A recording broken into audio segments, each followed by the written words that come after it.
Welcome, everybody, on a Tuesday, October 29th. The year is 2013. We're almost wrapping up this year, aren't we?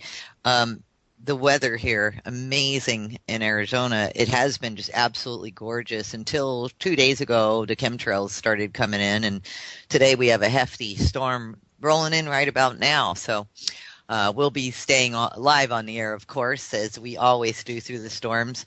And, of course, I want to welcome everybody this evening. I know this topic is, you're quite familiar with it, and I think this is going to be a very interesting conversation. You know, my guest, Dan Martin, who is the author of the book Apocalypse, How to Survive a Global Crisis. Of course, if you want to pick up the book, you can go to Apocalypse, the book. That's apocalypsethebook.com. And, of course, he's all linked up and will be forever and a day at thetruthandI.com. So you can always grab that later if you forget the name of a website. He's also at DIYsufficient.com. And we'll talk about both those websites as we proceed through the show. Let me give you a little bit of background on my guest. And keep in mind that Dan is a survivalist himself. So he's writing from first-person experience. At the age of 17, you know, he joined the military, was stationed in Hawaii, my hometown, and eventually deployed and fought in Desert Shield Storm, where he was honored with several awards and national defense, good conduct, and expeditionary medals. He received a degree in environmental sciences and another in sociology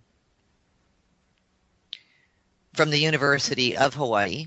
And upon arriving back in the States, he attended the University of Texas, where he studied physics and engineering. This is going to be really fascinating. It was also then that Dan volunteered with Habitat for Humanity. That's another something that Dan and I have in common. And Greenpeace, where he must have gotten his first taste of living and working outside of the norm. He then went on to work for Boeing Aerospace, NASA's Phantom Works, and the Air Force. During Dan's time with Boeing, he attended San Antonio Community College, taking undergraduate courses in pre-med, architectural design, world history, sociology, and trade colleges studying metalworking, carpentry, heating and air conditioning, auto mechanics, and earned enough credits for a PhD and another bachelor's degree as well. But he never wanted a degree, only the education. So keep that in mind. Today's faulty education system led Dan to begin to realize that something was wrong with the world. And get this, especially the United States. Not hard to believe, is it? People moved around, he says, like robotic sheep, to and from work and home as if asleep, in lines at the grocery store, on hold with the phone company, getting up with mechanical devices and going down with chemical ones, essentially ignoring the planet around them. So in the spring of 2000, he spent all of his waking spare time in central Mexico, taking up odd part-time jobs, learning to build with natural materials, farming, ranching, construction, sanitation, roofing, plumbing, and electrical, where he later met and married his wife, Lucia. We call her Lucy.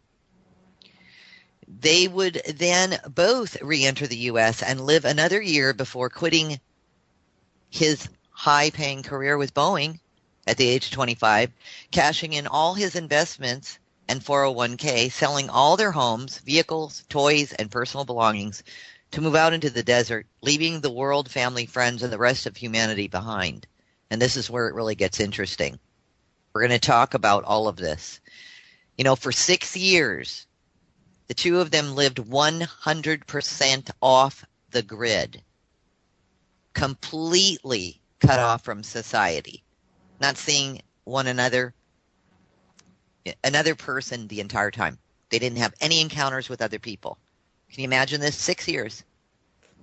There were no electrical lines, no telephone lines, no garbage, emergency or sewer service, no mail, no city water, no cell service, no clocks, no alarm clocks, no calendars, not even a road to the property. Dan built their home alone in the shape of an octagon without walls, completely open to the surrounding landscape so they could live with nature. They lived off of rainwater catchment, raised, bred, and slaughtered goats, chickens, catfish, turkeys, and ducks for food, made their own fuel, and grew underground hydroponic fruits and vegetables. Dan also formed a Mexican-based non-profit organization which provides relief to victims of natural and man-made catastrophes and crises. He performed hundreds of similar sustainable living projects as a consultant and taught others how to make their own renewable fuels, how to harness alternative energies, how to build with natural materials, and how to live independently. He has designed and overseen dozens of projects for government agencies as well as private corporations and overseas clients. We're going to talk all about this because if anyone knows how to survive out there, it is Dan Martin. Dan, welcome to the show and thanks for being with us. Thanks for having me, Roxy. I appreciate the opportunity. You're absolutely welcome. Thank you for everything you're doing. Listen, I'm going to jump right into something. I'm going to get ahead of all of us here because there is something that you said, and I'm going to quote you, and I talked about it with you before the show briefly. And I want to premise with this. I happen to agree with the statement. I'll tell everybody that right now. The quote from you, Dan, is you say, "I personally hope that society will be wiped out. Humanity is an infestation on this planet, a virus. We destroy everything, wipe out each other and entire animal species with zero regard or remorse." Right. Where does that come from? And please be totally open. It's totally safe to do that here. Well, it basically comes from over 62,000 hours of topic-related, like you said, hands-on experience in a wide array of catastrophe and non-catastrophe related social interactions from, being every day working in the grind, going to work every day, going through traffic, standing in line at Walmart and being on hold, at the phone company to, doing our relief work in Haiti and Japan and Iraq and Colombia and Mexico during their respective incidents. And it really comes down to how we treat this country. This planet. Yes. And it's if we look at all the different ways that we destroy habitats and destroy different life forms. To date we've exterminated. Made extinct some something hundred different species of animals just from our own hands. That's not natural evolution or anything like that. And then you have us locking up. We put collars around dogs and chain them to poles. And this is the same stuff that we did with blacks, isn't it? Didn't we put collars around them and chain them to poles and we put them in cages just like we do the dogs. We made them plow our fields just like we do horses. And we whip the lions in the circus, if they're not performing, just like we did with blacks. And then we just wipe out miles and miles of hundreds, thousands of miles of their houses, where they live, in the name of suburban expansion development.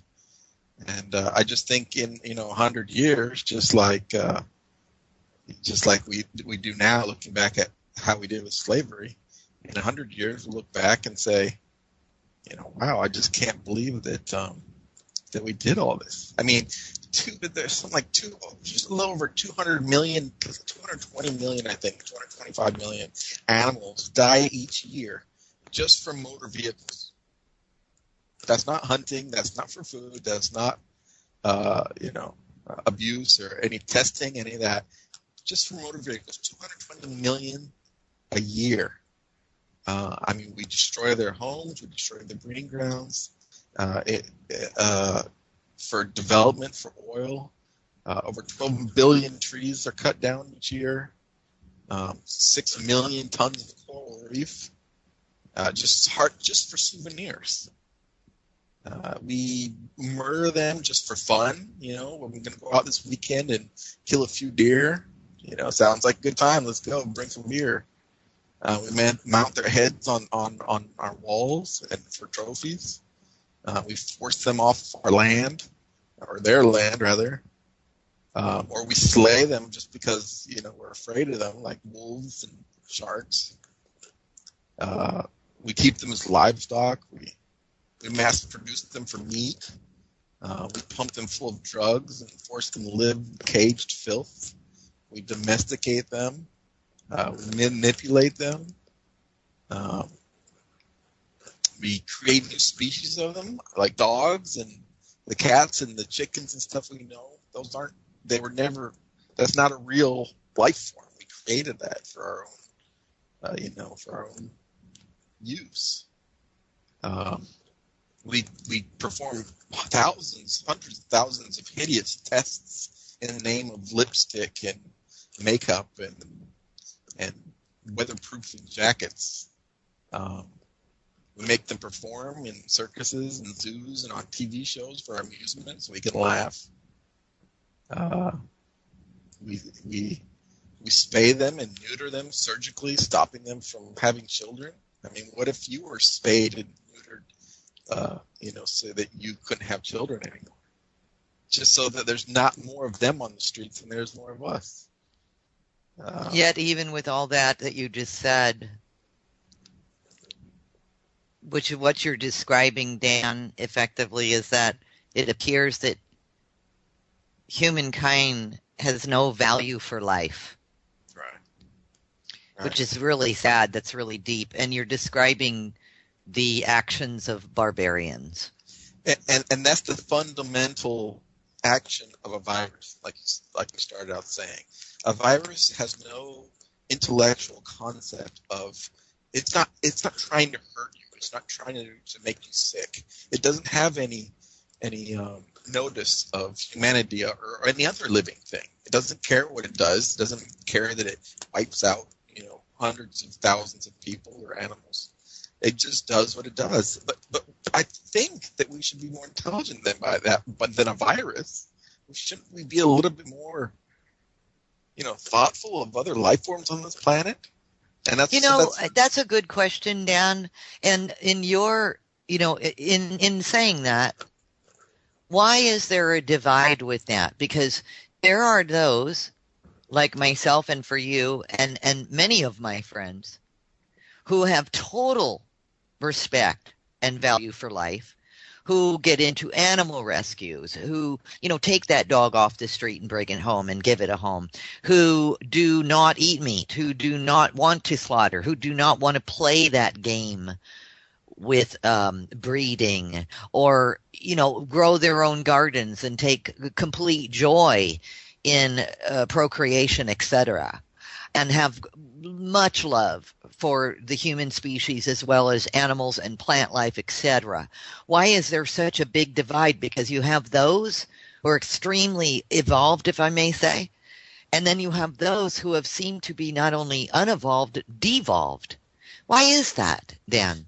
I think it's because it just comes down to education, awareness. We thought the same thing of the blacks. We thought that they were people. They didn't have the same rights as we do. They don't need the same rights because they're not people. We put everything on a level of humanity, of people. And then, in India, they do the same thing right now with what a group, a class of Indians that they call the Untouchables. I was in I was doing a seminar in London, and another professor that came up. I wasn't speaking at the time, but he came up to me afterwards, and he was talking to me about how we kept slaves, black slaves, and we mistreated them. And I said, well, you do the same thing today with your untouchable class. They're called Untouchables. And he says, no, that doesn't count because untouchables aren't human. And that's how they think about it. They think that this untouchable class is okay. It's not a real type of people. And then there's that whole human beings are the top of the food chain. Right. And therefore, that's sort of always been, but at the other end of the spectrum, I just have to put this out there as well. With all that you know and all that you are discussing at this moment, yet you still elect to assist humanity. Yes. And I have to ask you why. Why do you believe in humanity regardless, or why are you here doing amazing work, Dan, to assist anyone who needs it? Well, there's two factors to this. One, the first factor is there are the good people. There are people that are aware that blacks are just as human as we are. The untouchable class in India is just as human as we are, and the animals are just as human as we are, if you will, and they should have the same rights as we have.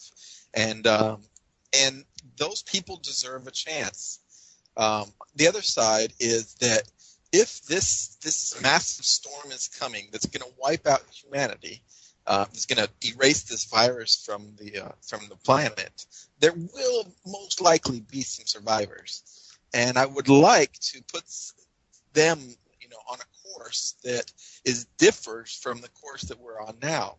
I'd like them to take up a whole new way of life and a new thought process and a new ideology and a social norm that goes in a completely different direction. And that's why the book not only covers different scenarios that could happen, but also gives step-by-step instructions of how to carry on after each scenario. But it really comes down to being like a hurricane. Like I said, this storm coming, and our society, our planet, our humanity is just a very bad breeding ground and infestation. And this hurricane comes in, and it just wipes it out. Dan, you did say something really important. You said that by now we should know better. Why don't we? What's happened? Well, I think about 80 years ago, we were on the course to know better. We started out. Our grandfathers were working the land, and then in the 60s, we kind of the hippie movement and getting back with Earth, and that went on, and then since then we kind of got away with it with all of our fast food and our fast news and our fast technology and our fast upgrading every month with the newest iPhone and getting the newest car, and it's just too comfortable. It's too nice to have all this great stuff at our disposal in our lives on credit to worry about all the negativity that's going on in the planet. I don't want to know about the negativity. I just want to know about the nice stuff. I want to live in my pink bubble. I do. I wish I didn't know all the stuff I know today. Right. It's very hard on your soul. It's very stressful, to know everything's going on in the world and see it firsthand and see the suffering. You don't want to know that stuff. You don't. It's not human nature to know that stuff. So we try to close our eyes and bat a blind eye to it. And, that's okay until the negativity starts knocking on your front door. And then you got to deal with it. And so when that time comes, I'm just trying to offer up a way to deal with it. I'm not trying to scare anybody. I'm not trying to invoke fear in anybody. I'm just trying to put the information in front of you and saying, if you ever need it, there it is. That's it. Put it in a corner, put it in a closet. You don't ever have to look at it. But if you ever need it, there it is. Now, I understood. And, I've had a few survivalists on the show, and they're very much like yourself. Even with your statement that we opened with, they agree that we are a virus destroying the planet as well, and they say the same thing that you do. It's all relative. That they want to live through the wipeout and be here to assist those who survived and rebuild. So I understand. Some of you are very, cut from a certain cloth, if you will. May I ask you, when you and Lucia decided to be off the grid 100% for that 6 years, was it ever scary? I would think, oh my God, that's kind of scary. Was it ever scary, or did you really enjoy it? No, we really enjoyed it. I mean, absolutely. Tell me how it felt. Tell me how you both felt once you were set up, and then of course when we get back from the break, we're coming up on a break in a few minutes, but I want to know how it felt to be there, and we're going to talk about later re-entering, like once you left off the grid, so to speak. But when you were there, did you feel free? Yes. Yeah. The scariest part was making the decision to go there. I mean, there's so many unknowns that we didn't know. I didn't grow up on a farm. I grew up in Detroit. I later went up in the mountains to live with my dad when I was a teenager, but by then, I was a city boy by far. So we didn't have that knowledge that a lot of country folk today are born into.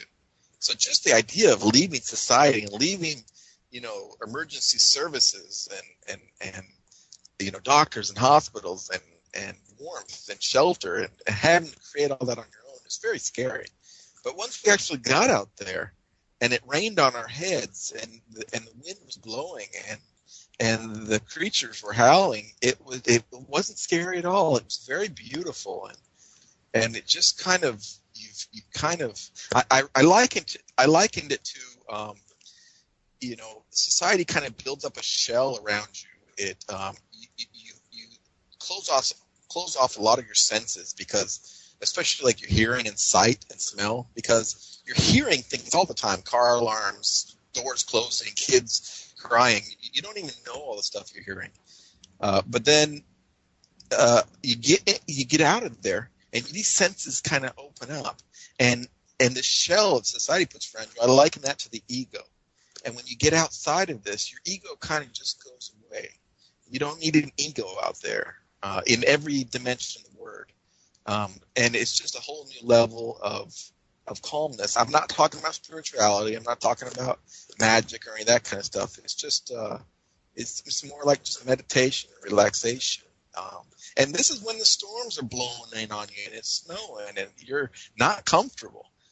This kind of suffering isn't the same suffering as you feel when you've lost your job and you have to feed your kids and worry about paying your house payment. It's a completely different element that doesn't bring fear, and it brings calmness and transparency. It sounds like over time as well, you not only adapt to that lifestyle, but it sounds like as well you do become more aware of your surroundings. What a sky looks like, if there's a storm coming in, a wind coming in, animals that are unsettled at night, something like this, to say that you learn a new language. Right. Yeah, you can actually feel the barometric pressure drop when a storm comes. Wow. And I hear people saying the barometric pressure is this, barometric pressure is that. But, I didn't realize that it's actually a real pressure that you can feel in your ears and in your nasal cavities that drops, once you free yourself to those senses. That's really amazing. And, you mentioned that you grew food. You're cutting out, Roxy. Your food quarantined when you did the hydro stuff, or away from bugs, or did you learn a whole nother dimension as well of growing food? Right. Well, there's two elements to that. One was the Oh, hold in-state. that thought. Hold Okay. that thought. Hey, Dan, we're going to take a really quick break here. I want to thank everybody out there who's reporting on what you're hearing on the show right now. And I want to say, Christopher, yes, you're on a cell phone. It's okay. It's not you, Christopher. It's definitely on our side. And we're going to switch out a mic for our guest and see if that works, and continue to let us know what you're hearing. And as well, Izzy, thank you very much. Yes, it's a bit staticky is what you're saying. Yes, we're aware of it, and we're correcting that issue. So thank you very much for letting us know. Appreciate it. Dan, whenever you're ready, if you've got that new mic, or unless you need to set it up. No, I think I'm on now. Can you hear me okay? Oh, night and day. Okay, great. Night and day. So far, thus far. Okay, so let's continue that conversation. So as far as that, with your plants, you were talking about, growing, and you were describing how that went for you guys. Right. Well, we're on the high desert.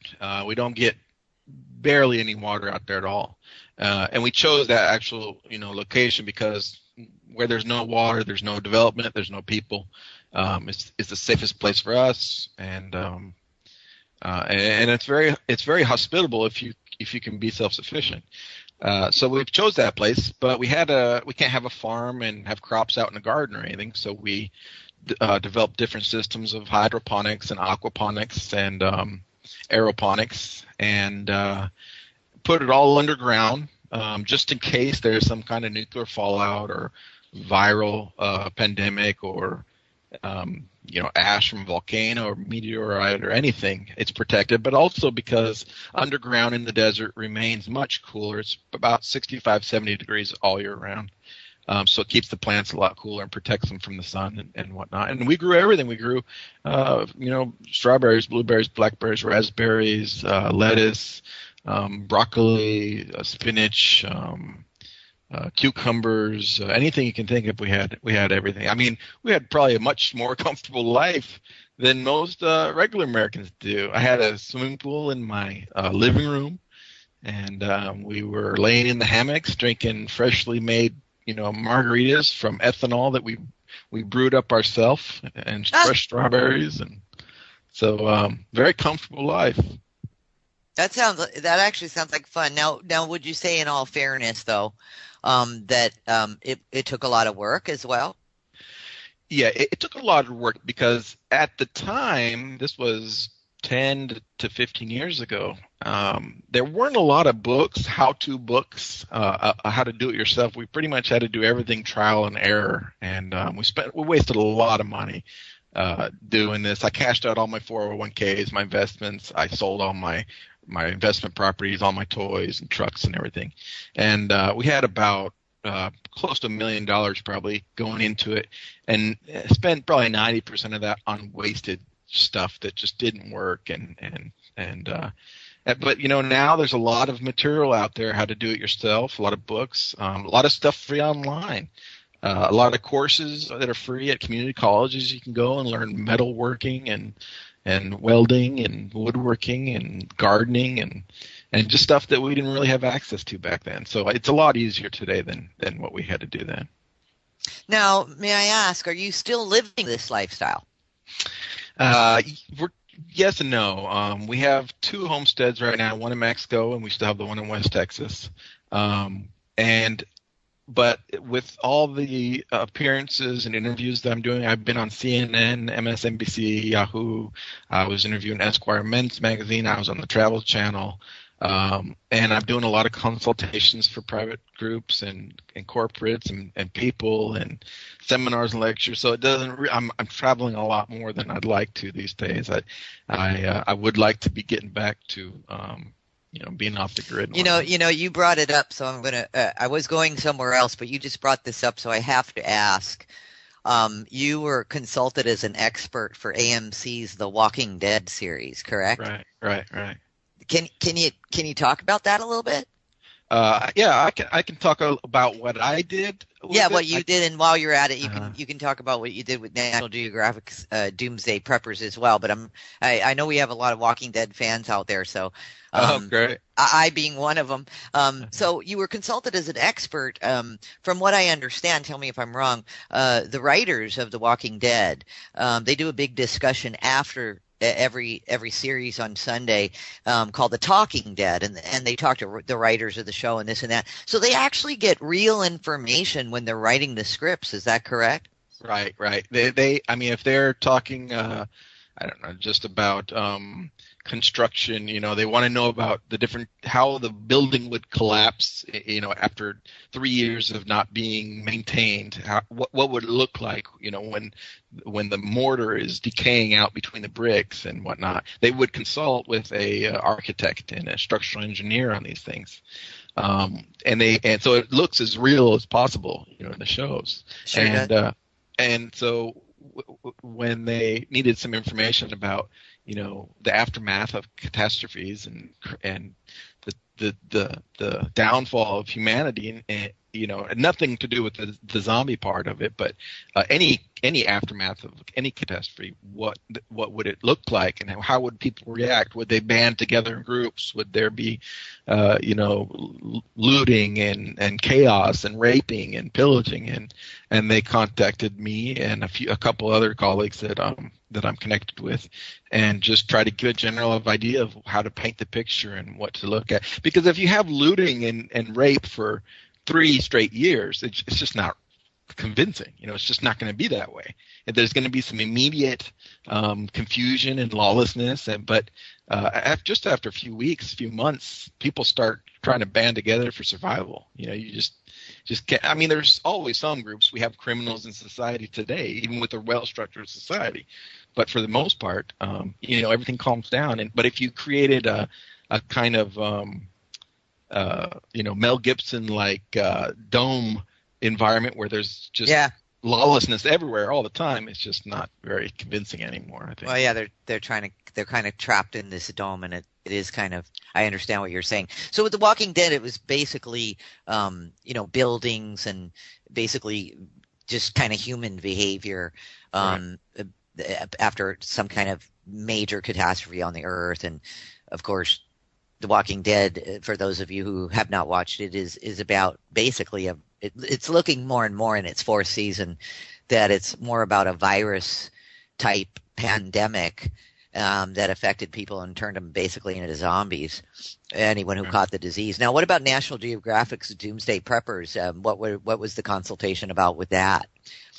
I was with a guy named Tim Ralstone, who was actually on the show, and he wanted to know some. I'm trying to remember back how that was in the 1st season, one of the first 3 episodes, I think.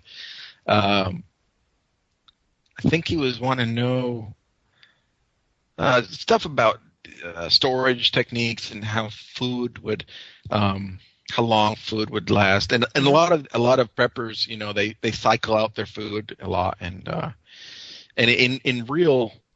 In the real world, you don't really need to do that. There's the canning processes that we have last 30, 40, 50, 60 years. I mean, it's just, they found cans on ships that were from like 1490s and stuff that were still good. So, that's not really necessary. But, the FDA has to put dates on expirations and everything. So there's just a real world element there that they needed, to kind of give a good performance. I also consulted for the Colony. I think it was on National Geographic's or Discovery Channel. I'm not sure. Yes. It came out a couple of seasons. I consulted on the 2nd season, and the funny thing is that I was doing cleanup work with my relief organization for the oil spill at the time in the Gulf, and they were doing the show, filming the show, and they were filming out in Louisiana or Georgia or something, and then we had this oil spill, which was a real catastrophe going on, and so they called me up a couple times in the hotel and were asking me a couple questions.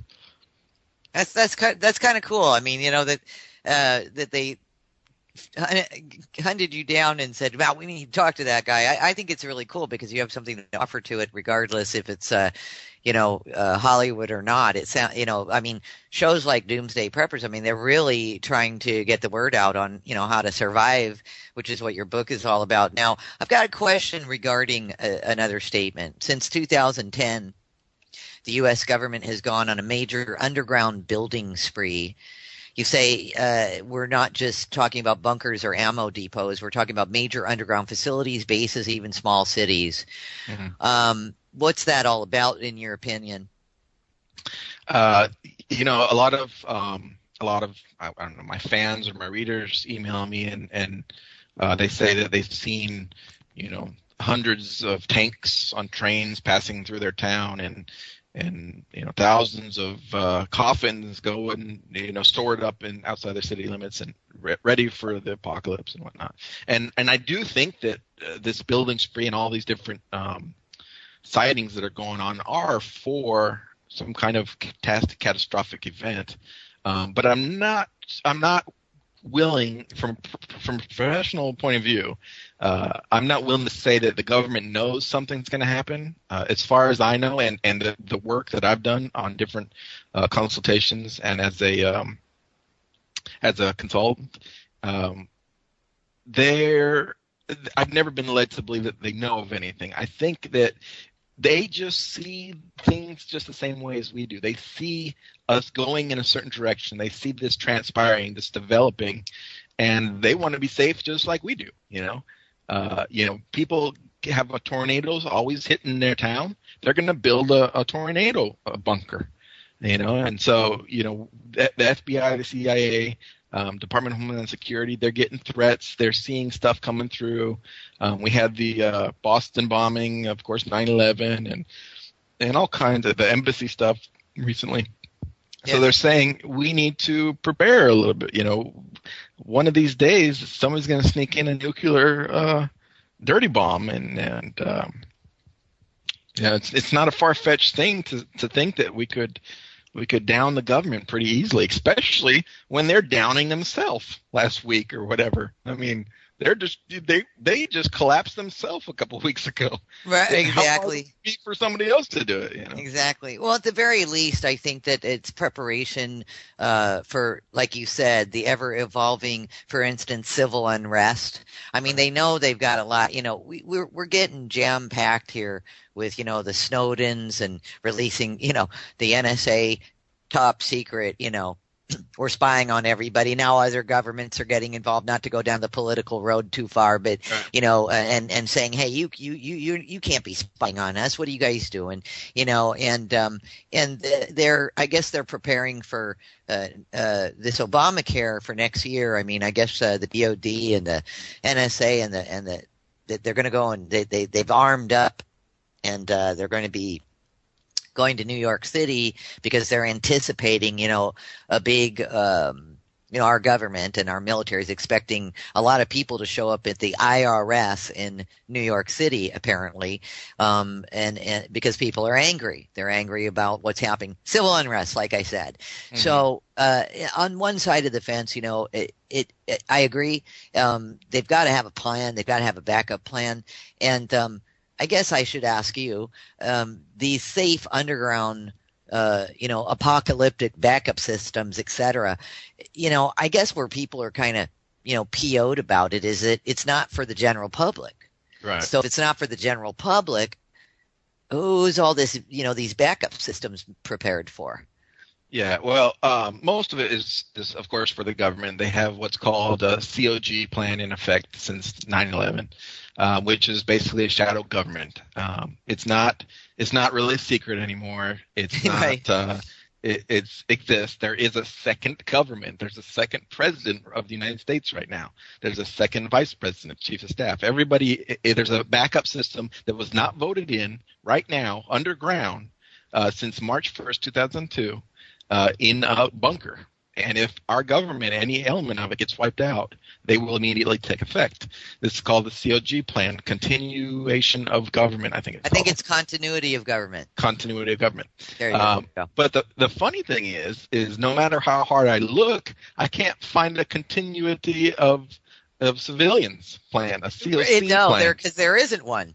No, they don't. They'll have the government in place, but the society, the civilians, will all be gone. There will be nobody to government. Yeah, and you're right. I went down that rabbit hole as well, and I can't seem to find anything. Well, and maybe maybe it's safe to say that maybe they are sort of in the same boat that a lot of us are. Right. About getting rid of 3/4 of the planet, and people are popping up with government documents, whether they're real or not, I have no idea, but you know what I'm saying. I mean, people in general seem to be afraid that they're trying to kill us all, whether it be through some kind of genocide through the food, GMOs, poisons, viruses, et cetera, et cetera, et cetera. Which supports my whole point, my whole line matter of that we're infesting the planet and need to be wiped out. Right, exactly. No matter what way you look at it. Yeah. And at the end of the day, which I think is an important question as well, and I mentioned it to you before the show. For instance, let's say you needed to get back to off the grid completely again. You're done, with all your lectures and your seminars and your, radio shows and whatever, and your book and blah, and you decide that you see some, writing on the wall, let's say, and you and Lucia, you need to get back to square one. You need to get off the grid again. Is there any prevention that you've got for, let's say, any sort of virus that, let's say, would be something airborne that breaks out worldwide? Are you safe in the area that you have built? Would you be safe from that? Mm-hmm. Well, I don't think there's any true safe from anything. There's levels of safety, but okay. I don't think you're truly safe from anything. Okay. But yeah, everything that we have in our homesteads are prepared for any kind of catastrophe. But the good thing about these catastrophes is that they've all happened before. Every single one of them. There's been viral outbreaks that killed everybody. The Spanish flu killed 2/3 of the population or something. This is everything. Meteors have impacted the Earth and wiped out entire species. Governments have fallen. They fall all the time. Russia just fell. Everybody falls. The United States will fall. It's conclusive. It's a 100% guaranteed that United States government and the United States of America will fall. So it's all happened before. So it's very easy to see what people did, what they didn't do, what they should have done, and prepare for all this stuff. I hope that answers your question. Well, it does, and I agree with you. I mean, history shows us that, the Roman Empire is a real good one to read about. It seemed to be the longest standing government and civilization, so to speak. And it has a beginning, and it has a middle, and it has an end. Everything that is born on this planet, it dies and is reborn again. So you're absolutely right. I mean, I hope I'm like in the same line of what you're saying. I agree that this the way it is, and the what's the word I'm looking for? The systemic issue is so huge in government at this point that it needs to be cleaned out. Right. Going back to viruses a little bit, viruses are such a good doomsday scenario to talk about, because the most abundant life form on this planet is viruses. Right. There's something like 20 to the power of 30 different types of viruses. There's, I think, 4 million viruses in a drop of seawater. Mosquitoes. When we were in med school, we call them flying needles. Flying. They're just so good at transporting everything. They have, I think, a couple thousand different viruses on their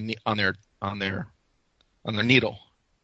most of the viruses that you get stuck with through a mosquito, we already have. We have an immune system built up to them. But there's viruses all around us, and there's new ones. There's some. I think what was it? 8,000. I think 8,000 new viruses every week. I think 8,000. Well, and there's food for thought on that as well. Do you think that the military is actually creating these exotic viruses? Well, we know that the military created SARS and swine flu, and they also back in the 60s and stuff, they would inject. I don't remember which one it was, but they would inject people from Honduras and people in the South in prisons. They would inject them with, I want to say, cholera or something, just because they were trying to weaponize it. Right. But as far as I don't think they're. I don't know. I might just be naive and hopeful, but I don't think they're actually doing it to wipe out people. I think they're just doing. I mean, well, yeah, they are. They're using it. They're experimenting as a weaponized, weapon for war. But I don't know if they're doing it just to wipe out the people in general. Unfortunately, that's exactly what they do. They get out. The swine flu got out in Russia. I think Russia had a couple vials, and it got out and made a big ruckus a few years ago. Was it dengue fever? 25,000 killed in 2012, I think. Yellow fever, 30,000 killed each year. Sorry, Dan, you just cut out on me. I didn't hear the question. Yellow fever, 30,000 last year. It just goes. Hepatitis C, I think, is around 500,000 deaths a year. And then you got influenza. One of the most common is 500,000 every year. So I mean, there's viruses out there that are killing hundreds and hundreds of thousands. I've been in Haiti. I don't know if you knew, but I've been in Haiti for the last month and a half almost. And we're down here. I came down here 3 years ago for the earthquake relief, and I've come back 2 times since doing cholera work. This has been the largest cholera outbreak ever recorded in Haiti, and it's spreading now. It's spreading to I guess other countries. Is it really? Do you think it's diabolical? I don't know why they'd want to wipe out Haiti. It's the poorest. It's one of the poorest countries in the world. They don't, impossibly, but I just think it's more of a mistake than or negligence than. I mean, it could be. Like I said, we performed experiments. Syphilis. It was syphilis. Oh, right, yes. On Americans. It was called the Tuskegee experiments, I think it was called. And then again, the Guatemalans prisoners, I think it was also syphilis. But the Tuskegee experiments were on black men in the South. They injected them. They said they were taking blood tests to test for what's the gene that black men carry? What is it called? They have a blood deficiency, and they were giving them free blood tests if they signed up. If they came in, they were injecting them with syphilis to see how they would react. And they would come back every month and say, I'm having problems, and they'd say, oh, what are your symptoms? And they just document it and record it. And then, this came out, and the black community sued them and sued the government and won the claim and found out that our government was injecting black Americans with syphilis for 20, 30 years or something. Isn't that interesting? Okay, and so there's where you're coming from, regardless whether it's diabolical or not, whether it's testing a certain group of individuals or not, or another country, or the poor, or the whatever. Where you're coming from is, at the end of the day, for you, I'm imagining, and if I'm putting words in your mouth, just let me know. Yeah. But at the end of the day, you're saying it doesn't really matter. You're there to help. Right. All right, and it's not. I mean, of course, it matters. I would love to know if the government is doing this, but in reality, I just don't know. I was a contractor for government projects. I designed a lot of these underground bunkers that they're building. Well, not a lot of them. I had one design. They used it in a lot of different places. So I'm about as involved with this as can be, and I've never heard of any. Of course, they're not going to tell general civilian contractors anything, but I guess let me rephrase that, Dan. You choose to spend your energy with the skills that you have and aiding others, rather than spend the energy going down countless rabbit holes to find out if the government did it or not. Right. I'll leave that to the investigators investigating things. There you go. Wrong point. Because this is your gig. I understood, and I just wanted to clarify that. And I'm not saying that there's not some malintent here. There right. very well could be. I mean, throughout history, there has been. I mean, 90% of everything the government has ever told us has always been lies. There were no chemical weapons right. I mean, weapons of mass destruction in Iraq. There was weapons of mass destruction in Iraq. Sure. Yeah. No, there weren't. There were chemical weapons used in Syria. Nope. No. So everything they tell us is lies. I wouldn't doubt if there was something going on or not. I just couldn't say yes or no either way. Gotcha.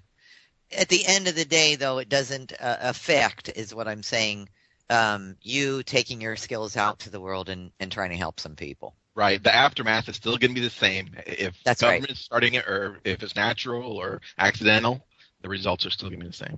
Absolutely. Makes sense to me. We've got a couple of more minutes. Do you think are they going off planet? Do you think as well? They being the military, space programs, do you think that they are really pumping some dough into going off planet as well? As in UFOs and whatnot? No, not in UFOs. Like off planet, meaning developing in the aerospace programs. He worked in the Boeing right. aerospace industry. So I'm saying, did you get any insight as to a possibility of some millionaire, billionaire types who are creating a craft that can get them to another planet? Yeah. I worked on a UFO. Actually, not when I was. Did you really? No. Yeah. After the break, I'll talk about all about the UFO. Oh, I'd love to hear about that. And was that at Boeing? No, it wasn't. It was before I got out of the military, and I still had secret clearance. Everybody that joins the military has secret clearance. And some people at Dallas International Airport. I'd love to hear the story. In Dallas, of all places. How interesting. Me up there, and we went and did some work. And very, very interesting. And then, of course, my guest this evening, everyone, is Dan Martin. He's the author of Apocalypse: How to Survive a Global Crisis. If you want to pick up the book, go to apocalypsethebook.com. And there, of course, is another website, DIY Sufficient. That's D as in David, I as in I and you, DIYsufficient.com. Go ahead and check that out as well. And also, Dan, when we get back, I want to ask you a couple of questions. If you're familiar with what's coming up in November, which is Grid X2.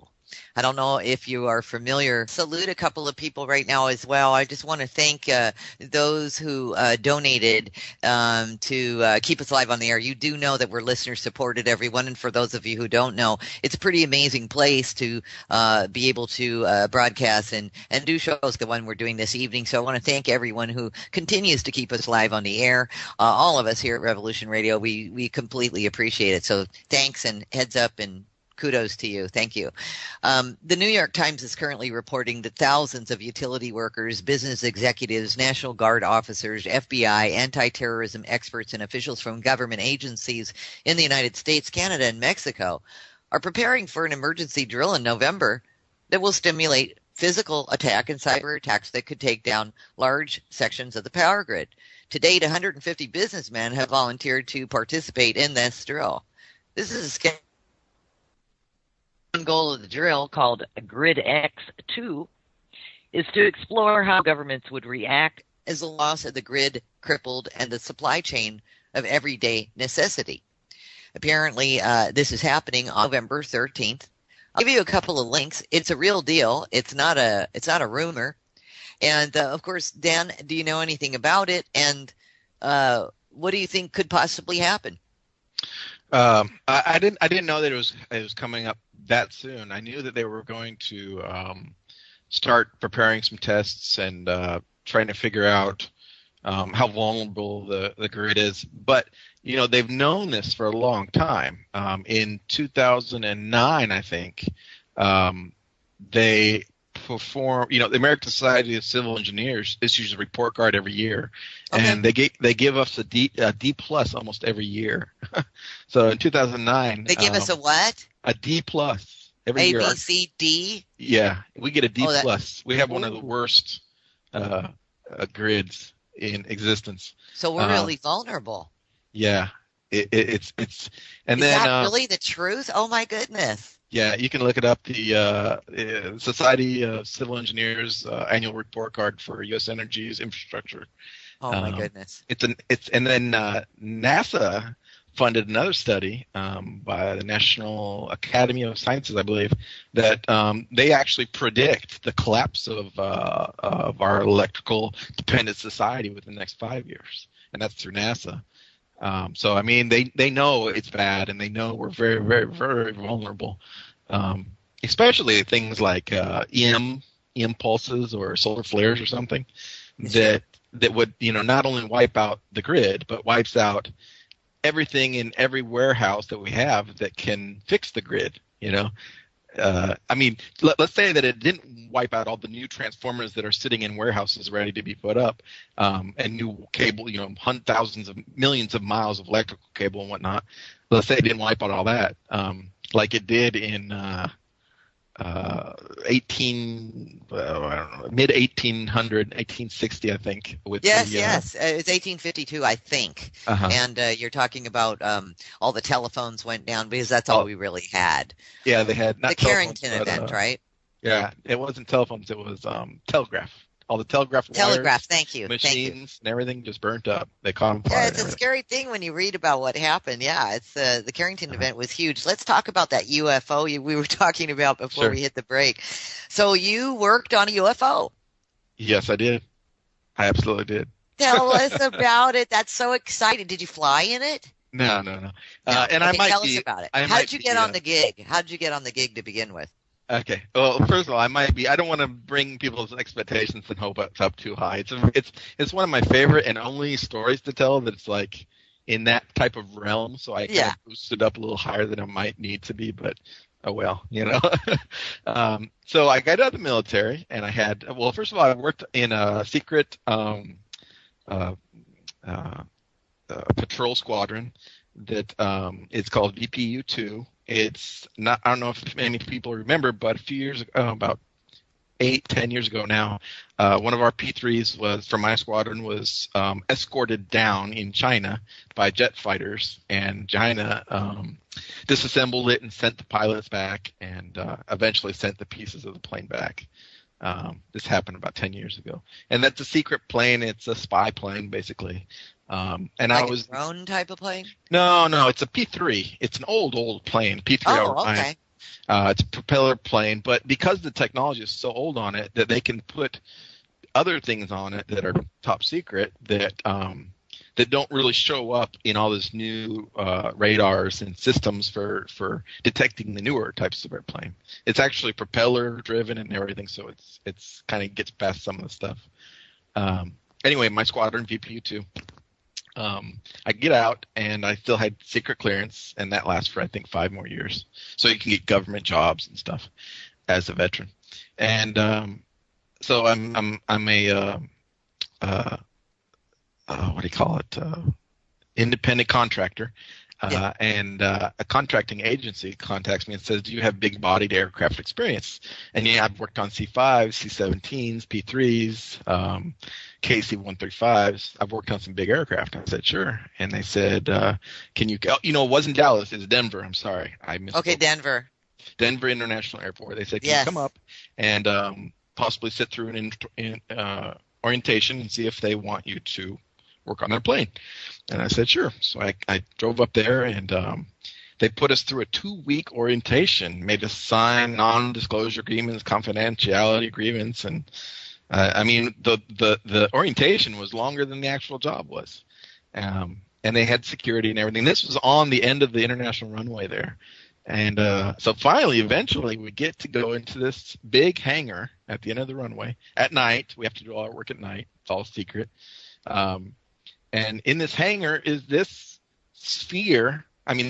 disc-shaped airplane, completely covered in tarps. And we're just kind of like, I mean, there's no lead up to this.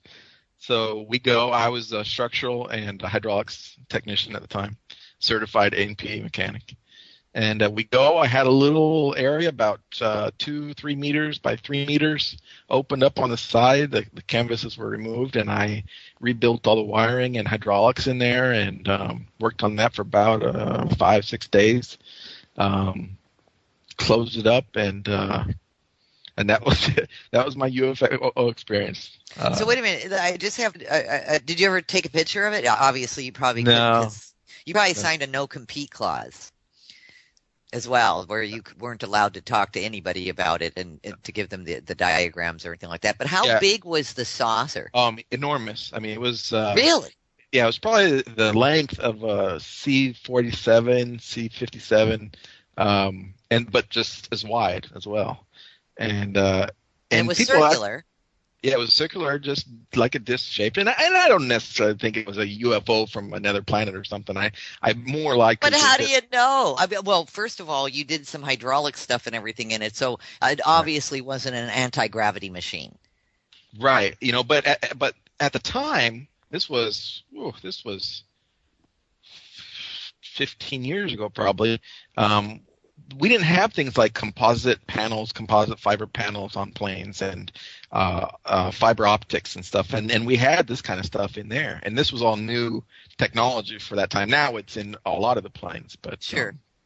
Well, but if you have like a lot of money, you could get that kind of stuff put in that. Well, where is the disc today? That's what I want to know. Has anybody flown this thing? I don't know. I'm going to find out. Well, I'll tell you this is kind of interesting. When I was getting married, I was down in Monterrey in central Mexico, and meeting my new in-laws. And my Mexican in-law my father-in-law told me that he saw UFOs, since he was a kid until teenager, every day, just flying real low over his house. And he didn't. And this was back in when he was a kid, it was back in the 60s or 50s, And he said that then one day in 2003, 2002, 2004, 1992, 1993, 1994, he says, I saw them on TV. They were the B1s, B2s, B1, B4s, the triangular bombers that we have and fighter jets that are now invisible to radar and stuff. They were test flying that stuff down in Mexico in the 50s and 60s. So, they might be testing similar new technology now that we won't see for another 30, 40 years. Yeah, no doubt, or even longer. Let's talk about a couple of things, ways in which we could, we kind of covered, like, I guess, viral pandemics to some degree, or a terrorist attack, or temperature changes, whether they be hot or cold. And let's talk about like a World War III scenario. Mm-hmm. If indeed we somehow, and I don't like to manifest this at all, but a World War III survival sort of technique, what would that be for you? We're talking nuclear, I guess. It could be an invasion as well, like a beyond, I don't know. You could talk about nuclear. Sure. Let's go there. Okay. Well, nuclear is actually one of the easiest ways to survive. Okay. It dissipates fairly quickly as long as it doesn't get into your food and water supplies. But, and that's another problem with nuclear is it moves so quickly that it can overwhelm people that aren't prepared. But because it moves so quickly, it leaves so quickly as well. It's basically like a big hurricane. It comes and goes, hits hard, but it's gone. Nuclear radiation it's contaminated in a dust-like format. It gets on our skin, it gets on our food, it gets on in our hair, it gets on in our mouths, the things we're eating, and it affects us that way.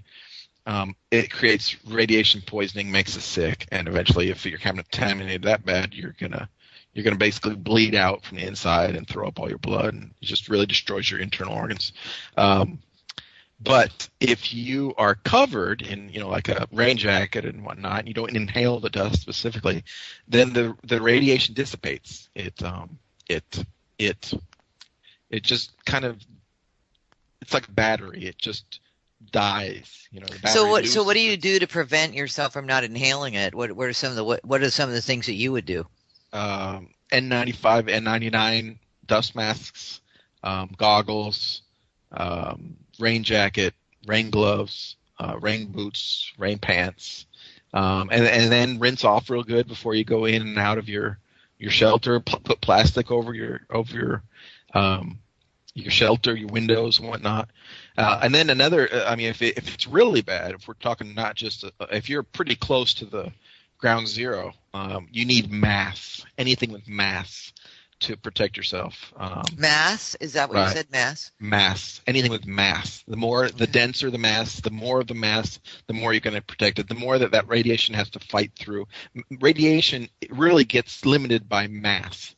We're talking dirt, lead, metals. The thicker, the denser, the better. I do consultations for some larger corporations in large cities like Houston and Dallas and Los Angeles that want to know what can they do for their employees to prevent them from any kind of, because the nuclear explosion is the big one now that everybody's talking about.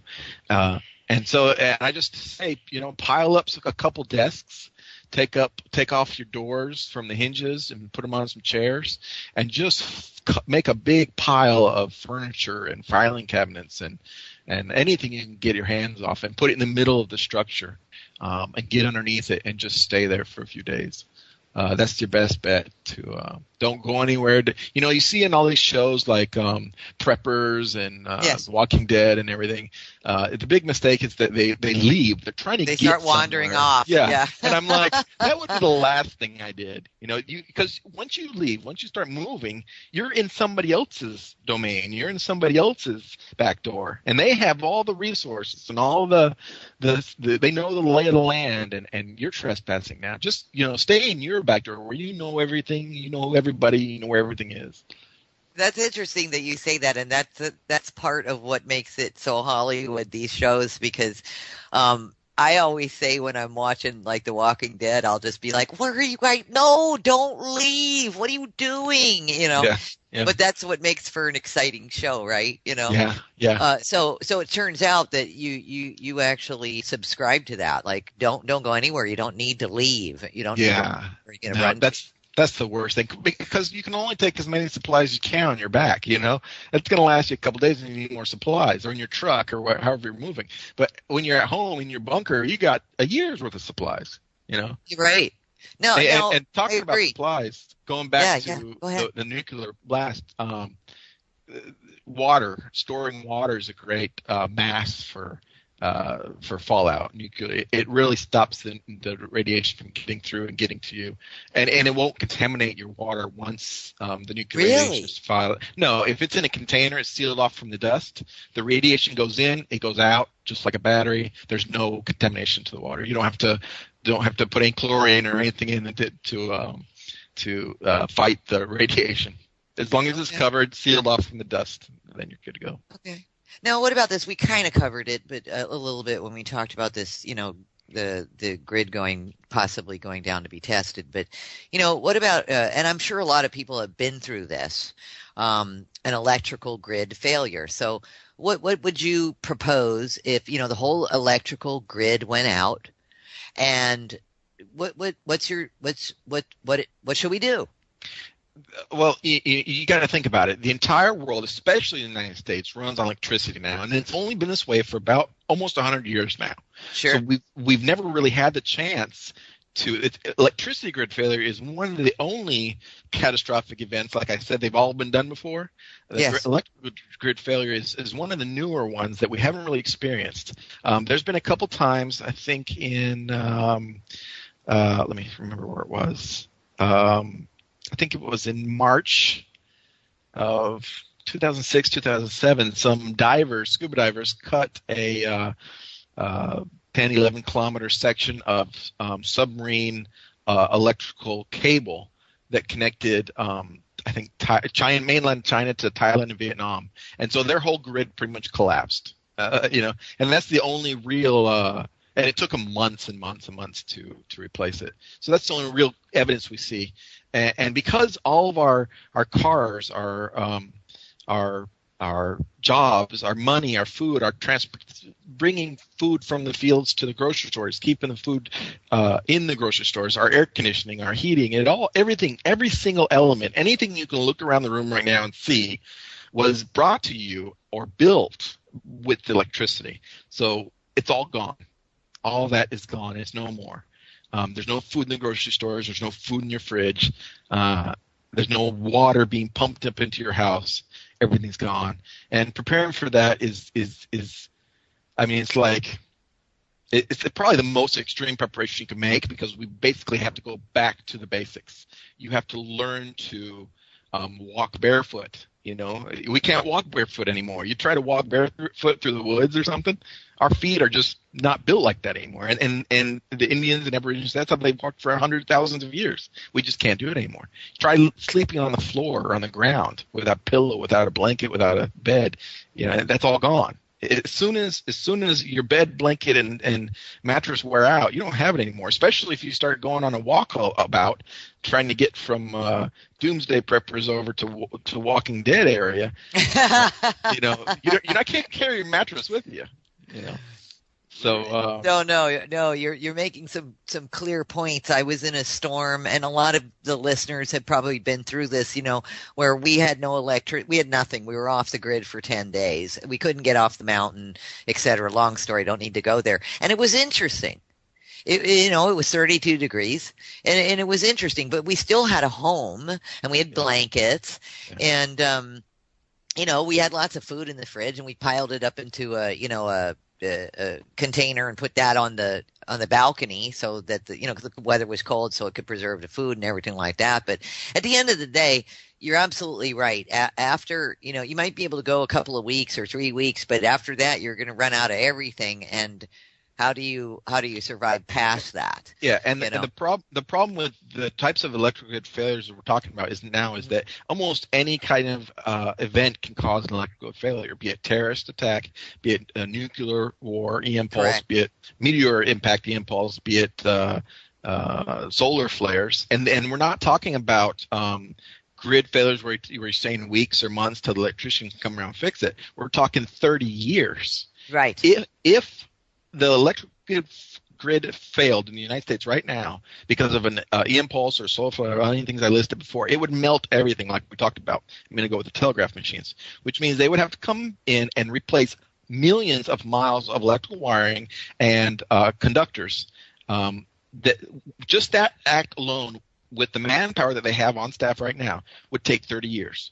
Now, that's not counting all the conductors and electrical wiring that they have in the warehouse stored that would burn up as well. So they don't have that stuff on stock where they can just go get it and replace the stuff. So now they have to manufacture new stuff. How long would that take? Well, we don't even have machines to manufacture it because the electrical grid is gone, and then all the electric machines that we had to make the stuff is burned out. So we have to make new machines. We literally have to go back to the Stone Age. Right. We have to start from the ground up, and we're talking at least 30 years to do that. And a lot of people would die. Right. Oh, yeah. This is not a nice, fancy thing. This is horrific. So, yeah, this is about as bad as you can get. And I get a lot of people a lot of critics and reviewers that review my book, and they say stuff like, your book's very gory and it's R-rated, and it's not for everybody, and it's absolutely true. They say my narrative is violent and vile and vulgar, and I know this. I don't deny it. In fact, in my book, I point this out. I'm the one that says it. Of course. Many of these contents shouldn't be discussed in any kind of book, but it's not something I'm making up. I'm not just dreaming this stuff up. Our society and what's going to happen in the aftermath of apocalyptic event or a doomsday event or a major catastrophe is very disgusting and disturbing and demented in itself. I've seen it firsthand on smaller scale. Smaller scales, yeah. So I got to point out that our current world is all these things. This happens in our news every day, or not. It doesn't make the news. It's happening in Haiti. I'm down there all the time, and it's a war zone.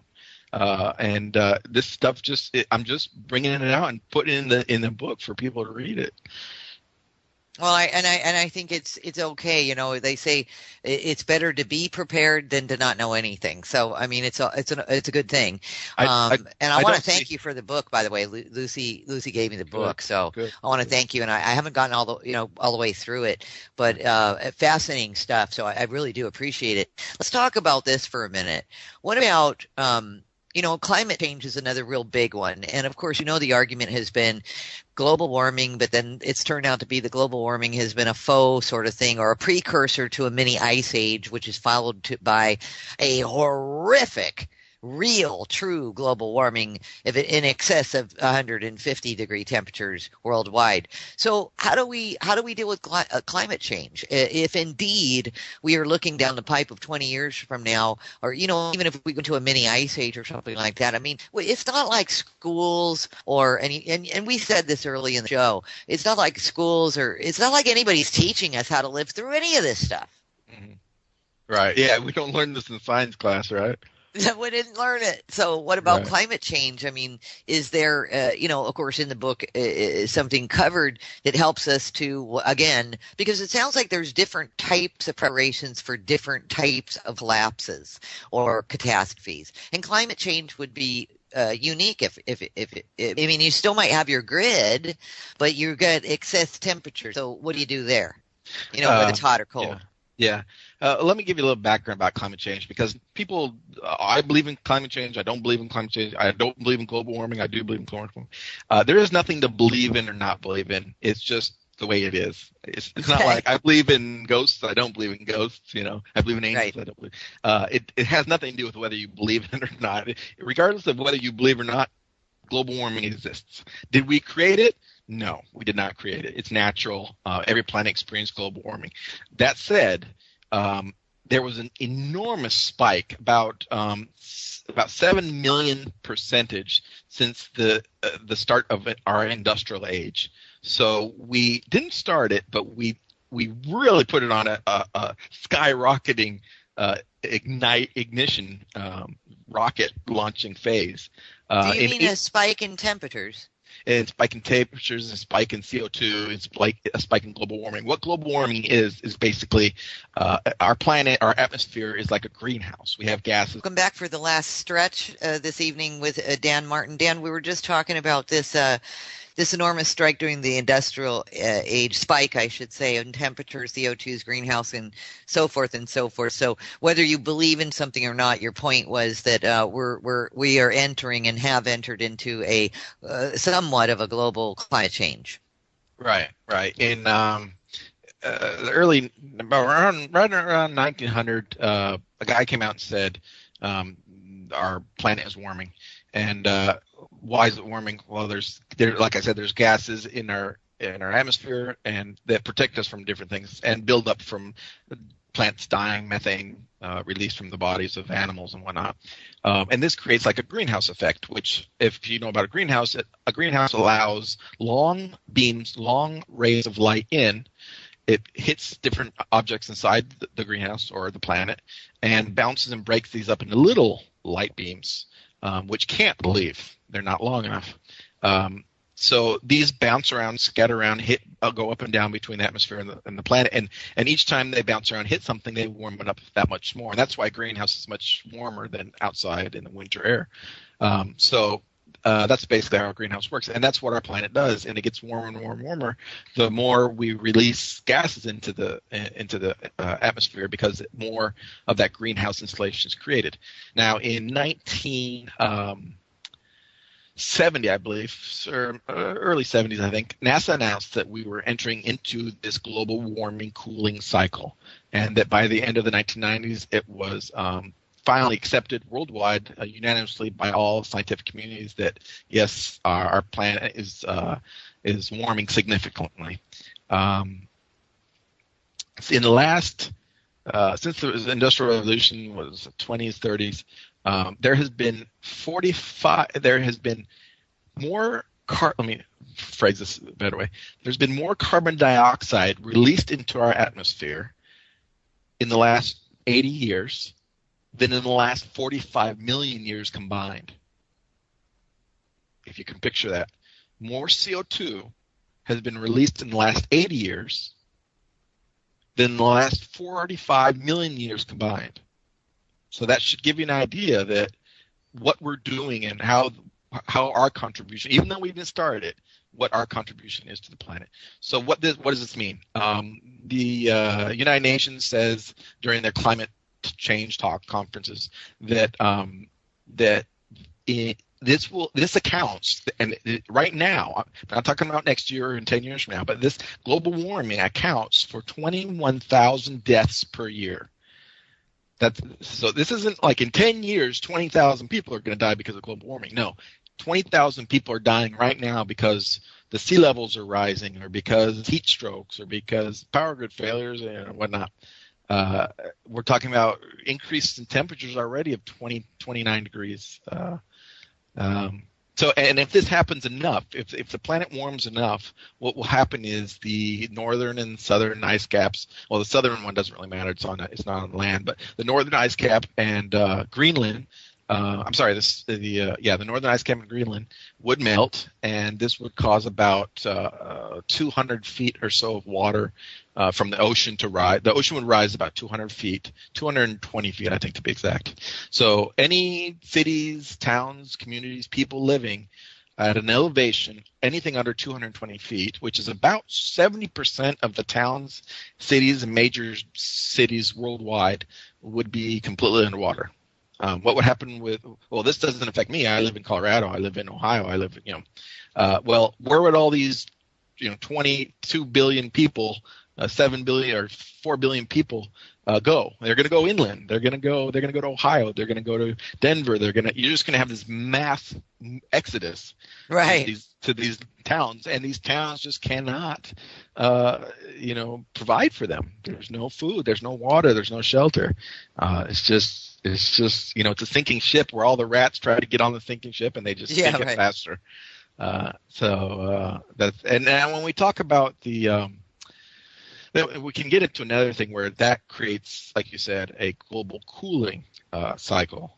And what that is it's a little bit more complicated. What we have is called the Great Conveyor Belt, which I think it's called the Great Conveyor Belt, which brings warm air, warm water up from Africa between Europe and the United States, the East Coast, and it cools down and drops back down near Greenland, I believe, down to the bottom of the ocean. And then the cold water goes south towards the equator, warms back up, rises back up, gets that warm air and warm water, and brings it back up to the north again. And this cycle goes on and on and on. And it's what keeps our planet from going into a full ice age right now. In fact, we are actually in an ice age. Our poles have ice on it year round. That's the definition of an ice age. Our planet has never, since the beginning of time, has never been fully enveloped in ice. It's just that the ice caps, grow or shrink depending on the depth of the ice age. So if this great conveyor belt, if it gets too hot or too cold, it stops its cycle. It can't rise up enough water to the top, or it can't drop enough colder water to the bottom. Great conveyor belt, yeah. And then we call it the Gulf Stream. Our little section of it is called the Gulf Stream. So what happens is If this stops, and actually if you look at a globe, you can see that northern United States, southern Canada doesn't have ice on it. But if you go to the other side of the planet, Siberia, northern Russia and stuff, it's completely developed. It's completely filled with ice at the same latitude. That's because we get warm air up from Africa. But if this belt stops moving, we stop getting warm air, and the ice age comes down further. It'll probably come down into northern Texas, northern Louisiana. It won't get down into Mexico if the conveyor stop. If the Gulf Stream stops. What's funny is that the way the scientists thought of the ice age cycle, going from warming to cooling in the past, is that it was kind of like a dimming light switch, like the knobby kind that you slowly turn and the lights slowly get dimmer. So that would be like, the atmosphere slowly gets built up with CO2, it slowly starts warming up, and then our ice age starts cooling down, and we get this ice age very slowly. But what they're finding out now through fossils and records and ice samples from Antarctica and whatnot is that it's more like a regular light switch. Whereas if you take it and you start pulling the switch down, nothing happens for a while. But right about where you get to the middle point, you hit this little indentation in the middle where it releases the electrical connection of the two copper, the anode and cathodes, and you just lose light. It just snaps and it flips over into the other side, and that's what happens if this conveyor belt stops moving. It doesn't matter if it slows. If it slows, we start getting more winter storms like we're experiencing. We start getting warmer summers like we're experiencing. But if it stops, it's almost instant. I mean, within 3 months, they're saying that ice will fully envelop the northern United States and mid United States. And what's funny is this has happened before. It was on the teetering point in the late 1980s, early 1990s, and we had some epic winters. So it's just on that. It's on that teetering point right now. And if you look at the history of ice ages. There was a big one in 450 million years ago or something like that. A big one in 225 million years ago. A big one in 100 million years ago. It's sort of a cyclical thing. Right. It just goes up and down on a cycle. Like you said, it's pretty much timed out.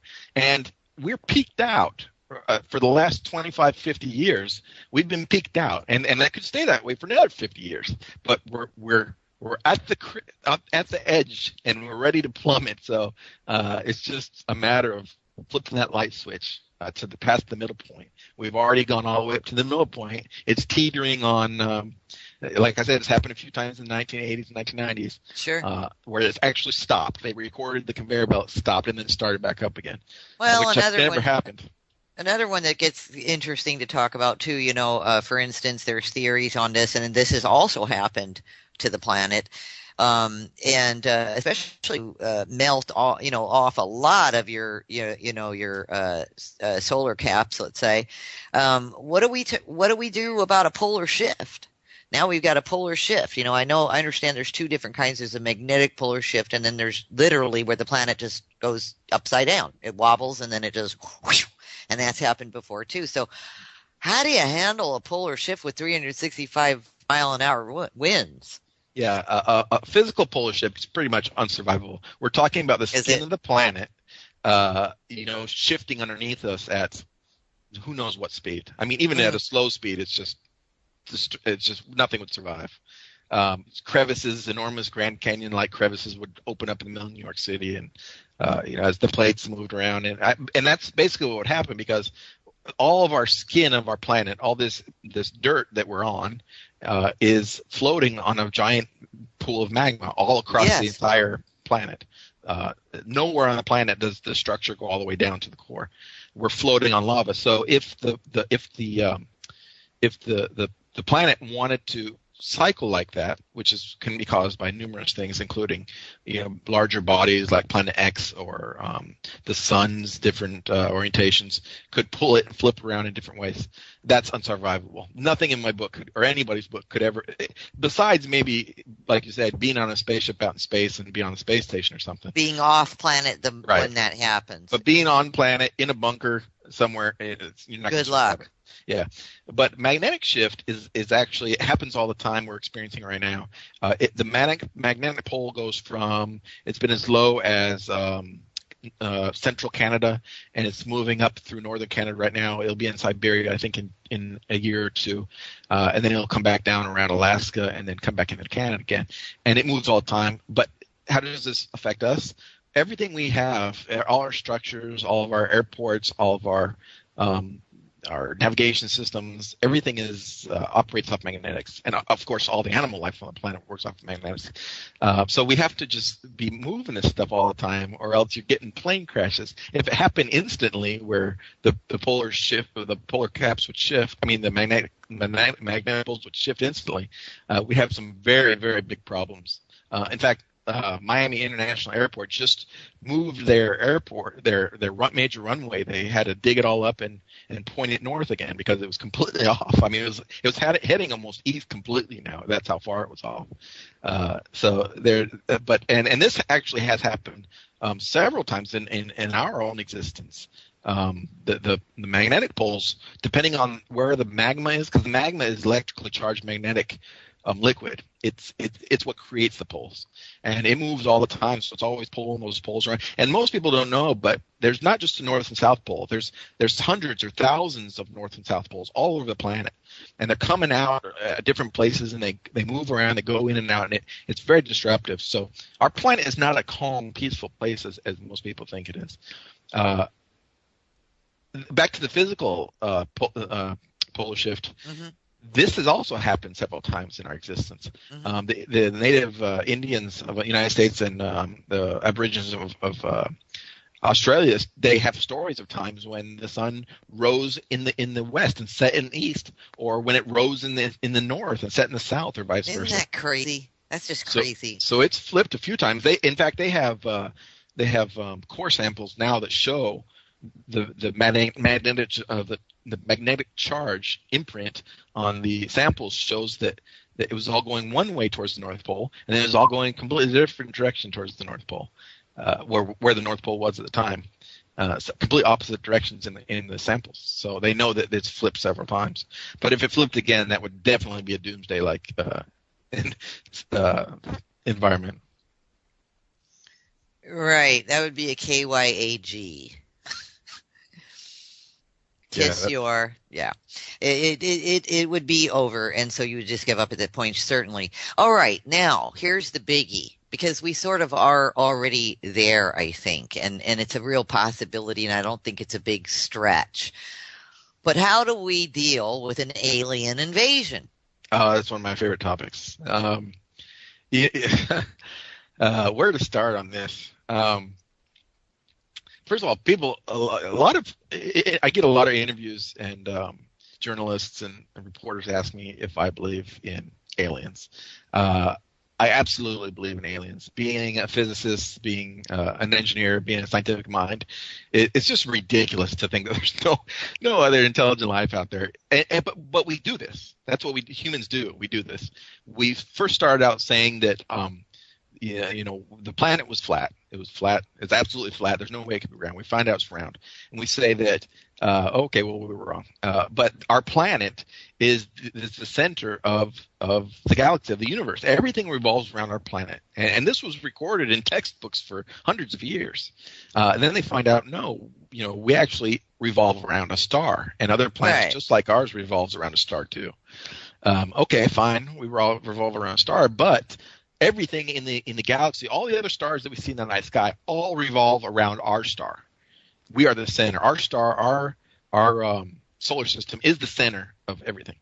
Then they find out, no, actually, we're about 2/3 out in one wing of the Milky Way. Okay, fine, but our Milky Way is the center. And they said this. They put this in the textbooks. This was a belief structure. I'm not making this up. There was a belief structure for hundreds of thousands of years.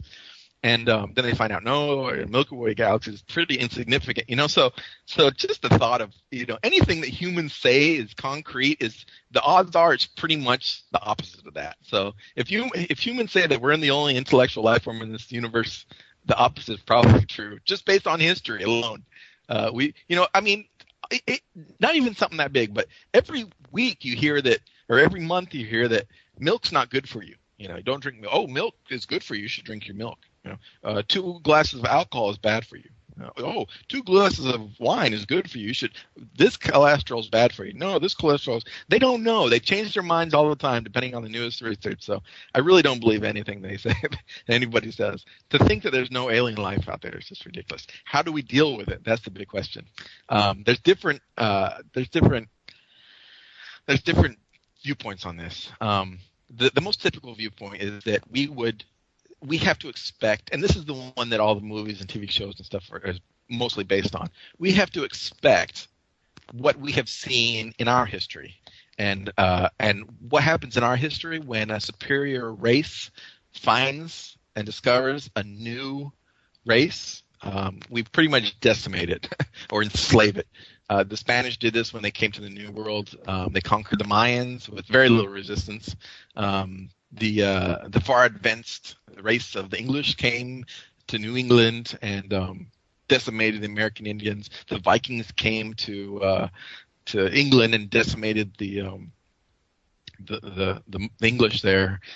We did this with the Africans. We did this with Hawaiians, Australian Aborigines. That's what we do. We just decimate everybody else.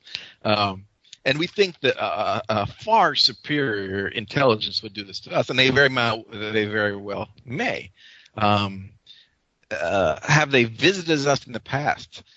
Probably. I can't say for sure, but I did some work with Van Daniken. I don't know if you know who Van Daniken is. He did the Chariots of the Gods and Yes.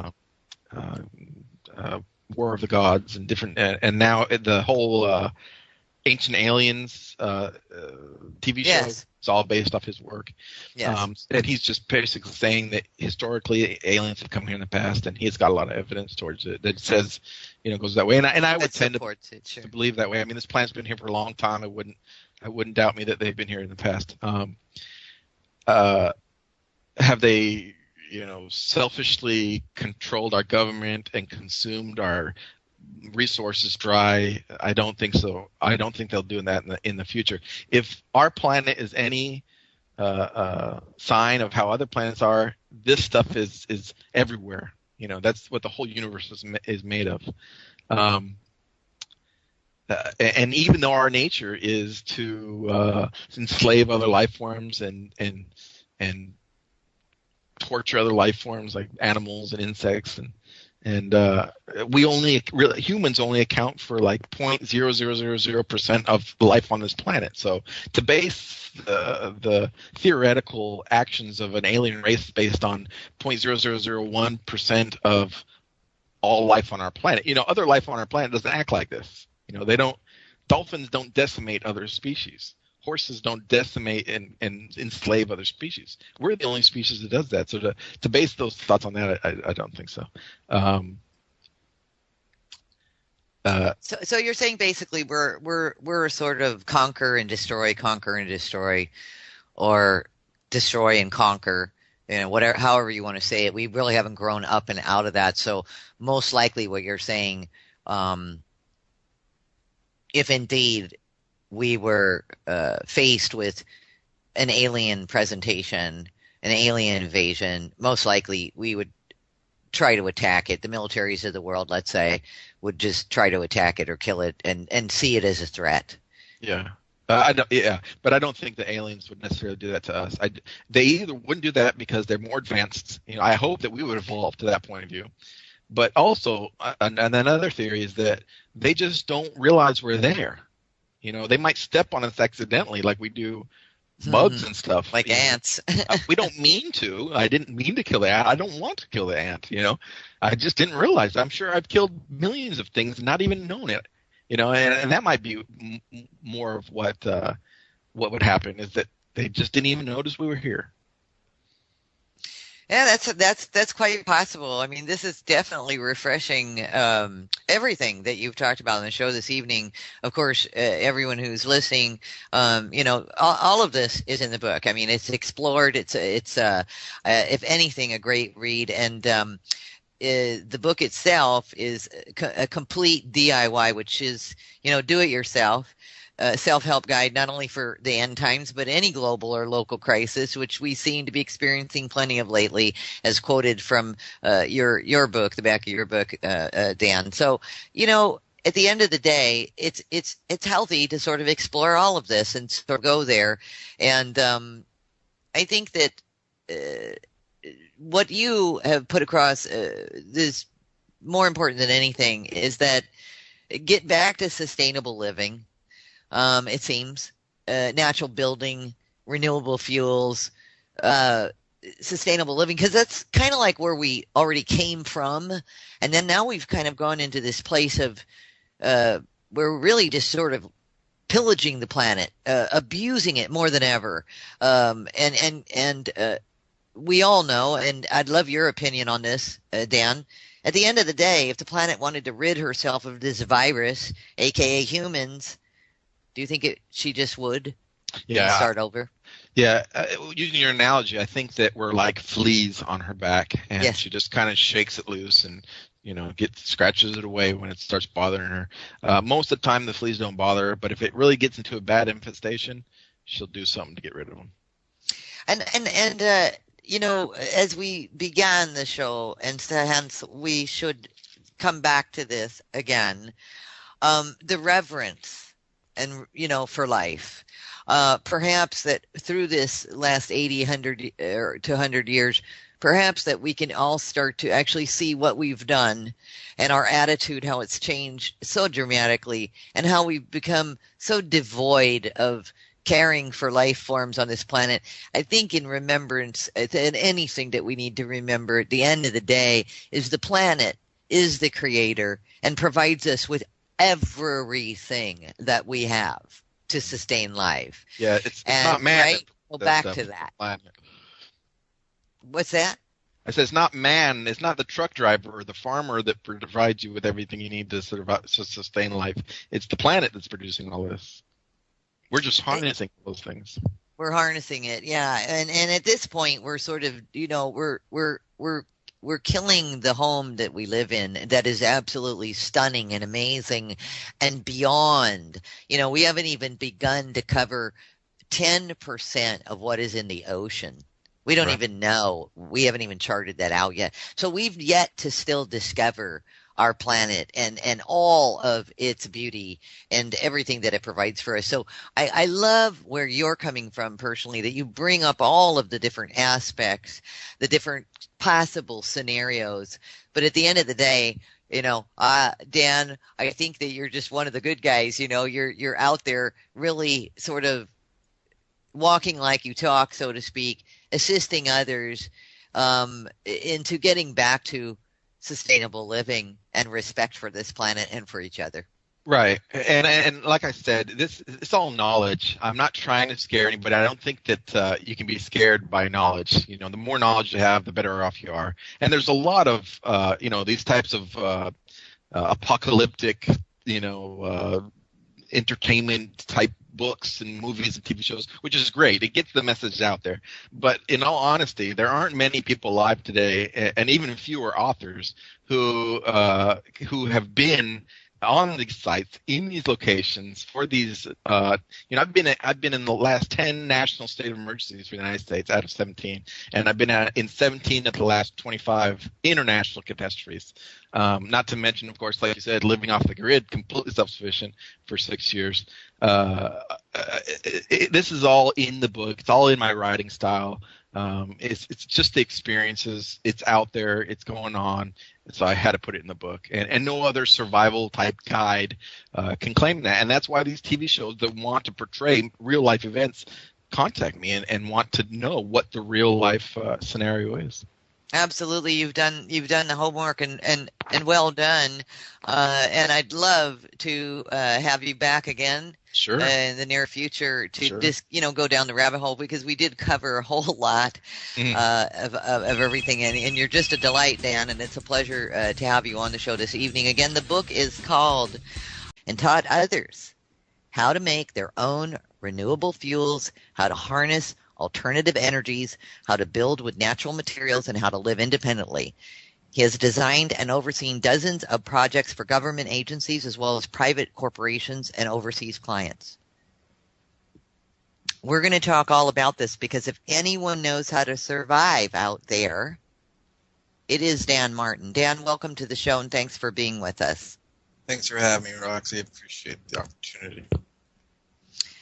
You're absolutely welcome. Thank you for everything you're doing. Listen, I'm going to jump right into something. I'm going to get ahead of all of us here because there is something that you said, and I'm going to quote you, and I talked about it with you before the show briefly. And I want to premise with this. I happen to agree with the statement. I'll tell everybody that right now. The quote from you, Dan, is you say, I personally hope that society will be wiped out. Humanity is an infestation on this planet, a virus. We destroy everything, wipe out each other and entire animal species with zero regard or remorse. Right. Where does that come from? And please be totally open. It's totally safe to do that here. Well, it basically comes from over 62,000 hours of topic-related, like you said, hands-on experience in a wide array of catastrophe and non-catastrophe related social interactions from, being every day working in the grind, going to work every day, going through traffic, standing in line at Walmart and being on hold, at the phone company to, doing our relief work in Haiti and Japan and Iraq and Colombia and Mexico during their respective incidents. And it really comes down to how we treat this country, this planet. Yes. And it's if we look at all the different ways that we destroy habitats and destroy different life forms. To date we've exterminated. Made extinct some thousand something hundred different species of animals just from our own hands. That's not natural evolution or anything like that. And then you have us locking up. We put collars around dogs and chain them to poles, and this is the same stuff that we did with from having children. What if you were spayed and neutered, so that you couldn't have children anymore, just so that there's not more of them on the streets and there's more of us. Yet, even with all that you just said, which what you're describing, Dan, effectively is that it appears that humankind has no value for life. Right. Which is really sad. That's really deep. And you're describing the actions of barbarians. And that's the fundamental action of a virus, like you started out saying. A virus has no intellectual concept of it's not trying to hurt you. It's not trying to make you sick. It doesn't have any notice of humanity or any other living thing. It doesn't care what it does. It doesn't care that it wipes out hundreds of thousands of people or animals. It just does what it does. But I think that we should be more intelligent than a virus. Shouldn't we be a little bit more, thoughtful of other life forms on this planet? And that's a good question, Dan. And in your, in saying that, why is there a divide with that? Because there are those like myself and for you and many of my friends who have total respect and value for life, who get into animal rescues, who, take that dog off the street and bring it home and give it a home, who do not eat meat, who do not want to slaughter, who do not want to play that game with breeding or, grow their own gardens and take complete joy in procreation, etc., and have much love for the human species as well as animals and plant life, etc. Why is there such a big divide? Because you have those who are extremely evolved, if I may say, And then you have those who have seemed to be not only unevolved, devolved. Why is that, Dan? I think it's because it just comes down to education, awareness. We thought the same thing of the blacks. We thought that they were people. They didn't have the same rights that we do. They don't need the same rights because they're not people. We put everything on a level of humanity, of people. And then, in India, they do the same thing right now with what a group, a class of Indians that they call the Untouchables. I was in I was doing a seminar in London, and another professor that came up. I wasn't speaking at the time, but he came up to me afterwards, and he was talking to me about how we kept slaves, black slaves, and we mistreated them. And I said, well, you do the same thing today with your untouchable class. They're called Untouchables. And he says, no. Welcome, everybody, on a Tuesday, October 29th. The year is 2013. We're almost wrapping up this year, aren't we? The weather here, amazing in Arizona. It has been just absolutely gorgeous until 2 days ago. The chemtrails started coming in, and today we have a hefty storm rolling in right about now. So we'll be staying live on the air, of course, as we always do through the storms. And, of course, I want to welcome everybody this evening. I know this topic is, you're quite familiar with it, and I think this is going to be a very interesting conversation. My guest, Dan Martin, who is the author of the book Apocalypse, How to Survive a Global Crisis. Of course, if you want to pick up the book, you can go to Apocalypse, the book. That's apocalypsethebook.com. And, of course, he's all linked up and will be forever and a day at thetruthandI.com. So you can always grab that later if you forget the name of a website. He's also at DIYsufficient.com. And we'll talk about both those websites as we proceed through the show. Let me give you a little bit of background on my guest. And keep in mind that Dan is a survivalist himself. So he's writing from first-person experience. At the age of 17, he joined the military, was stationed in Hawaii, my hometown, and eventually deployed and fought in Desert Shield Storm, where he was honored with several awards and national defense, good conduct, and expeditionary medals. He received a degree in environmental sciences and another in sociology from the University of Hawaii. And upon arriving back in the States, he attended the University of Texas, where he studied physics and engineering. This is going to be really fascinating. It was also then that Dan volunteered with Habitat for Humanity. That's another something that Dan and I have in common. And Greenpeace, where he must have gotten his first taste of living and working outside of the norm. He then went on to work for Boeing Aerospace, NASA's Phantom Works, and the Air Force. During Dan's time with Boeing, he attended San Antonio Community College, taking undergraduate courses in pre-med, architectural design, world history, sociology, and trade colleges studying metalworking, carpentry, heating and air conditioning, auto mechanics, and earned enough credits for a PhD and another bachelor's degree as well. But he never wanted a degree, only the education. So keep that in mind. Today's faulty education system led Dan to begin to realize that something was wrong with the world. And get this, especially the United States. Not hard to believe, is it? People moved around, he says, like robotic sheep, to and from work and home, as if asleep, in lines at the grocery store, on hold with the phone company, getting up with mechanical devices and going down with chemical ones, essentially ignoring the planet around them.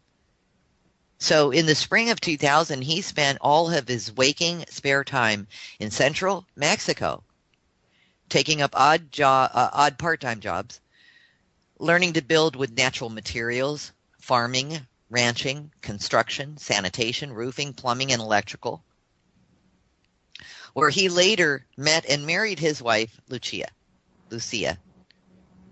We call her Lucy. They would then both re-enter the U.S. and live another year before quitting his high-paying career with Boeing at the age of 25, cashing in all his investments and 401k, selling all their homes, vehicles, toys, and personal belongings to move out into the desert, leaving the world, family, friends, and the rest of humanity behind. And this is where it really gets interesting. We're going to talk about all of this. You know, for 6 years, the two of them lived 100% off the grid, completely cut off from society, not seeing another person the entire time. They didn't have any encounters with other people. Can you imagine this? 6 years. There were no electrical lines, no telephone lines, no garbage, emergency or sewer service, no mail, no city water, no cell service, no clocks, no alarm clocks, no calendars, not even a road to the property. Dan built their home alone in the shape of an octagon without walls, completely open to the surrounding landscape so they could live with nature. They lived off of rainwater catchment, raised, bred, and slaughtered goats, chickens, catfish, turkeys, and ducks for food, made their own fuel, and grew underground hydroponic fruits and vegetables. Dan also formed a Mexican-based non-profit organization which provides relief to victims of natural and man-made catastrophes and crises. He performed hundreds of similar sustainable living projects as a consultant. Facts, isn't it? I mean, didn't we put collars around them and chain them to poles and we put them in cages just like we do the dogs. We made them plow our fields just like we do horses, and we whip the lions in the circus. You know, if they're not performing, just like we did with blacks, and then we just wipe out miles and miles of hundreds, thousands of miles of their houses, where they live, in the name of suburban expansion and development. And I just think in 100 years, just like we do now, looking back at how we did with slavery, in 100 years we'll look back and say, wow, I just can't believe that we did all this. I mean, there's something like just a little over 200 million, 220 million, I think, 225 million animals die each year just from motor vehicles. That's not hunting. That's not for food. That's not, abuse or any testing, any of that. Just for motor vehicles, 220 million a year. I mean, we destroy their homes. We destroy their breeding grounds. For development, for oil, over 12 billion trees are cut down each year. 6 million tons of coral reef, just for souvenirs. We murder them just for fun. When we're going to go out this weekend and kill a few deer, sounds like a good time. Let's go bring some beer. We mount their heads on our walls and for trophies. We force them off our land, or their land rather, or we slay them just because we're afraid of them, like wolves and sharks. We keep them as livestock. We mass produce them for meat. We pump them full of drugs and force them to live caged filth. We domesticate them. We manipulate them. We create new species of them, like dogs and the cats and the chickens and stuff we know. That's not a real life form. We created that for our own, for our own use. We perform hundreds of thousands of hideous tests in the name of lipstick and makeup and weatherproofing jackets. We make them perform in circuses and zoos and on TV shows for our amusement, so we can laugh. We spay them and neuter them surgically, stopping them